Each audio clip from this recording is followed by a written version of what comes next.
तर मित्रांनो, आपल्या डॉग्सला काय होते माहिती का, माशा त्रास देतात, चिलट त्रास देतात, प्लस त्यांच्या अंगावर गोचीड आणि लिका पण होत्या वातावरण असते. तर त्याच्यापासून वाचण्यासाठी आपण काय केलं माहिती का, हा एक आयुर्वेदिक स्प्रे मागवला. हा हार्मफुल नाहीये. हा जर आपल्या आपण डॉगच्या अंगावर जर मारला तर त्याच्या अंगावरले हळूहळू कमी होतात. आयुर्वेदिक आहे, रिझल्ट खूप छान आहे याचा. मी काही दिवसांपूर्वी मागवला होता.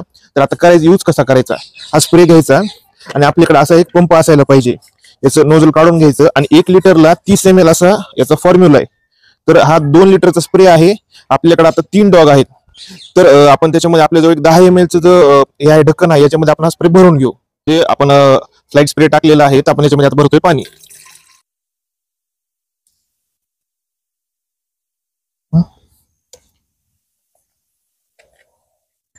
जेव्हा पण आपण स्प्रे मारून डॉगला नॉर्मल ठेवतो, तर त्यावेळेस 15 ते 20 मिनिटं थोड्याशा उन्हामध्ये आपल्याला डॉगला बांधायचंय, जेणेकरून पिसं वगैरे ते मरून जातात आणि बॉडीवरचे निघूनही जातात.